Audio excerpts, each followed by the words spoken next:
வரவேண்டும் வரவேண்டும் வரவேண்டும். வணக்கம்மா வணக்கம்மா. வணக்கம் என்பது தனக்கழகு. ஆமாம். வணங்குவது இந்த அவையிலே மந்திரக்கும்படியான ஆன்றோர் சான்றோர் கற்று தேர்ந்த குரு தனமான்களுக்கு அழகு. அப்படி இருந்தாலும் கூட இந்த சபைத்தானே அழுத கண்ணும் சிந்தையோடு நான் வெளிப்பட்டிருக்கின்றேனே. என்னை உற்று நோக்கி பார்க்கும் பொழுது இன்னாரு நீயார் என்ற விளக்கம் தெரிகின்றது. அம்மா எனக்கு தெரிந்து இருந்தாலும் இந்த சபையை அறிய வேண்டும்.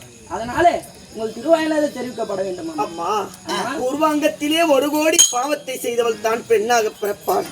நான் எத்தனை கோடி பாவத்தை செய்து பிறந்தேனோ தெரியாதம்மா. நான் படக்கூடிய துன்பங்கள் 1 அல்ல 2 அல்ல.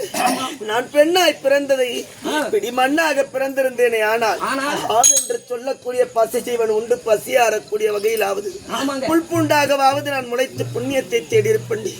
நான் அதற்கும் உதவாத பெண் ஜென்மத்தை எடுத்து நான் என்னடி சுகத்தை கண்டே. அப்படி இருந்தாலும் கூட என் பிறப்பினுடைய ரகசியம் உனக்கு தெரியாதல்லவா? கலிங்கு தேசத்தின் ஒரு பகுதியாகத்தானே விளங்கி வரும்படியானே சுபநந்தனாபுரி பட்டத்தை ஜெகத்தோடி பரிபாலனம் செய்து வரக்கூடிய சுபசங்க மகாராஜருக்கும் சத்திரமரமலாதேவி அம்மையாருக்கும் வெகு நாட்களாக பிள்ளை பேர் என்பதே கிடையாது.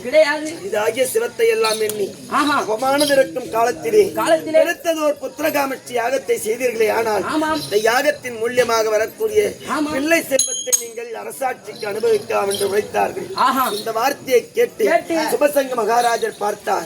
திருத்திர புத்திரகாமஷ்டி யாகத்திற்கு ஏற்பாடுகளை செய்தார். அப்படி இருக்க கலிங்க தேசத்திலே செல்வத்திற்கு குறைவென்பதே கிடையாது.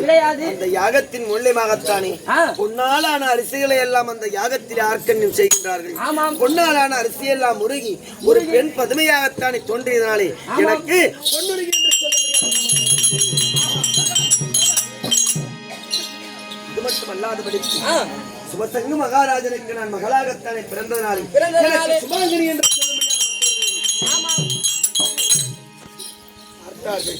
இப்பேற்பட்ட யாகத்தை தேவராலே செய்ய வண்ணாது பூவுலகத்தின் கண்ணிலே ஒரு மாநிலனாகப்பட்டம் செய்து வருகின்றானே என்று பொன்னுலக அதிபதியாக இருக்கக்கூடிய தேவகோமான் பார்த்தார்.